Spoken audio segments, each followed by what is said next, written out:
East of 80 is a customized travel company.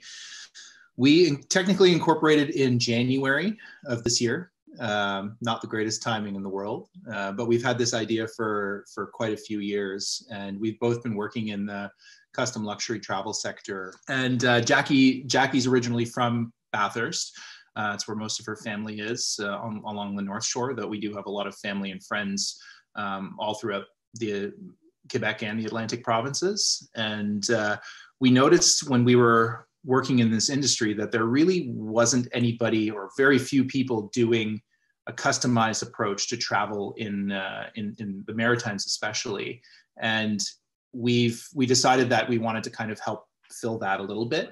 We're trying to mix up really, really great cultural experiences and some exclusive access with people that a normal traveler to the Maritimes wouldn't get access to.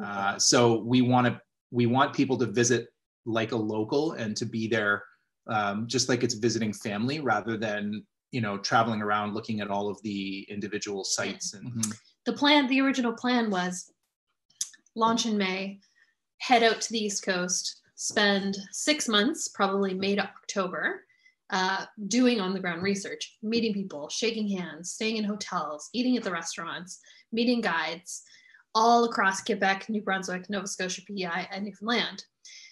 Obviously, that didn't happen. We had a short little research trip in Quebec, where we spent 2 weeks in Montreal, Montebello, and Quebec City, and Eastern Townships. So we're using this time to solidify our research, talk to people as much as we can, and kind of grow our black book as far as interesting operators, suppliers, seafood purveyors, restaurateurs, guides, those kinds of people, and really just doing the networking and talking to everybody. I mean, things like gastronomy and culture are year round. There's no seasonality to eating great food, experiencing amazing culture, live music, things like that. There really isn't a time of year to do that. And those are great things to do when you can do it cozied up in some of the great accommodations and some of the lovely places in the province.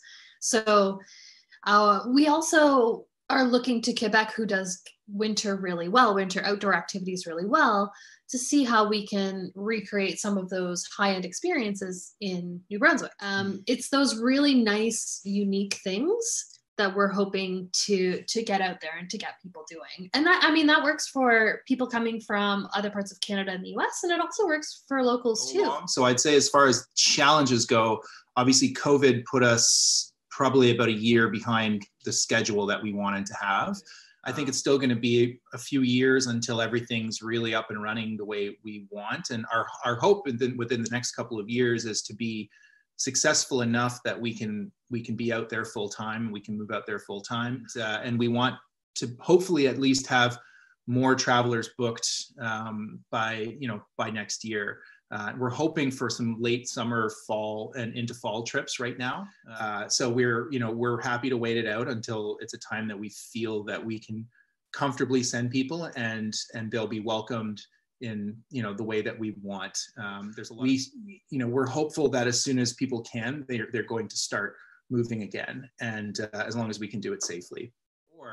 But our ultimate goal is to basically get a low volume, high value approach with, we may bring them 6, 10, 12 people a year rather than 600, 1,000, 1,200.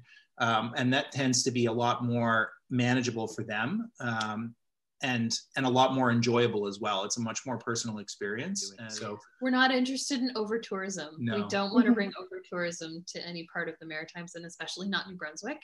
And it's something that's been on our mind for a long, long time. One of our biggest goals from this whole project is to actually help extend the tourism season in these provinces. So what we really want to do, because a lot of times when we're visiting, we're not really visiting in that summer period. We're usually, when we're out there, we're going out in the fall or in the winter, and it's just as amazing a place to visit. But a lot of people just don't go, and they just don't really know what's available. Even a lot of the operators shut down. So we're hoping we can extend that season and try and get more people traveling in the off season and the shoulder seasons, both to help the local economies and also ourselves as well, because we want to have travel that's not just being booked 3 months a year or 4 months a year and then 8 months of nothing.